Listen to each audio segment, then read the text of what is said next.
8 laps to go in Daytona. Last lap speed, 200 miles per hour. As Matt Kenseth leads his teammate Greg Biffle in fourth. In the Chevys of Earnhardt and Harvick. The Toyotas of Hamlin and Logano. Then Burton, Martin, Keselowski, and Menard, the top 10. They just took Tony Stewart in that 14 car, the red car, up on the high side there, kicked him out of line, and he can't find a place to get back down in. Yeah, well, that's the whole problem there. If you try to make any sort of a move, somebody fills your spot and you have nowhere to go except in the back and try to get back up through there. Got a little help from Ricky Stenhouse. You're hoping when you step out, somebody will say, "Oh, that's Tony Stewart, I'll go with him," but it doesn't always work that way. Riding with Regan Smith. He was a contender early. He's trying to work his way back up from 13th position. And Burton and Hamlin have hooked up. Here they come to the front. That's a good tandem. Oh, but Burton, for some reason or another, just lost a bunch of ground right there all at once. I don't know if he got loose or what happened, but he fell off the back of the 11 car of Hamlin all at once. It's like he pushes Hamlin for a little bit, and I don't know if he starts to run hot or what, then he has to get back off real quick. That's got to be it, Larry, because he gives him a good shove, gets him almost up there, or gets a good head of steam, and then has to fall out of line.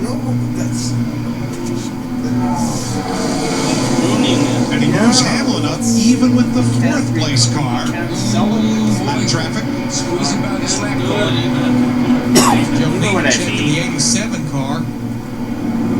I figured it out when I see those girls.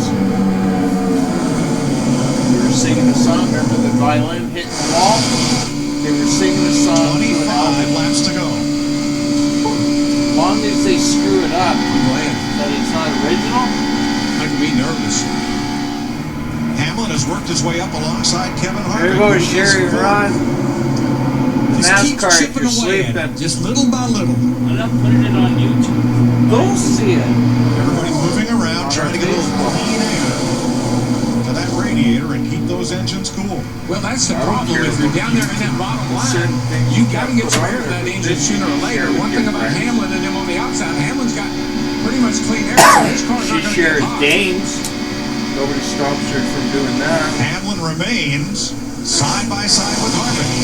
They're going to catch the lap car of Red Casey tape, Mears, the 13, the white car. They'll have to go around him. There's Clint Boyer, the 15 as well, just left pit road. Lake of the Woods. Duvel, Sometimes that radio. lap car will mess up your formation like this here. The lap car, move that front pack around a little bit and give that outside line a little better shot.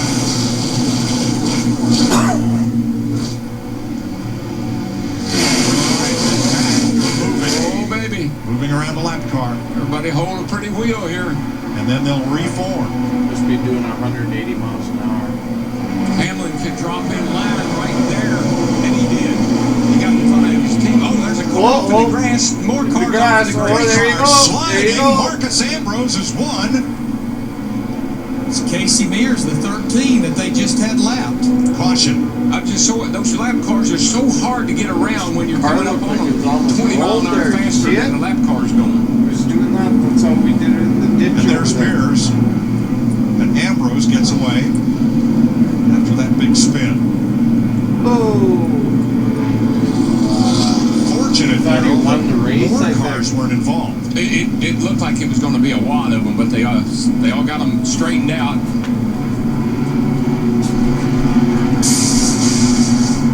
So let's have a look. Here's Casey Mears, and watch the blue car, the 43 of Eric Almirola, as this gets started.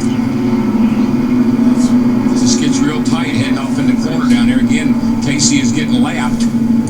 Stenhouse got into Almirola across the front of Round and Mears round and it then Ambrose. Well, Almirola just about. I'm telling you. He just barely stood there after that happened. Tried to brake.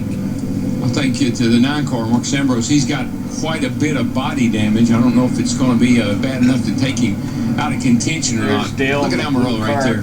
Number 43. B. Nice save. Watch this right here, though. Whoa, Wow. that was close.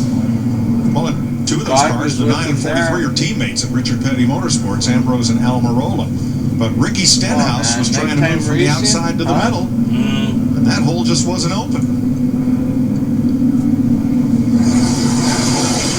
Boy, you just want to get down on the Probably the apron best very race often in I've the seen travel so and far. get it straightened up and keep on going. You? Yeah. So the caution waves with 22 laps to go. There's Stenhouse at number 6. There's the first contact with the 43. I think the 13 was just forcing the 43. He had nowhere to go. And the 6 was on the outside, and they did make contact. Duh, I didn't even know what it was until I realized when I seen this. Clint Boyer gets the free pass. That's really Watch Ricky Stenhouse. Which jacket would you pick?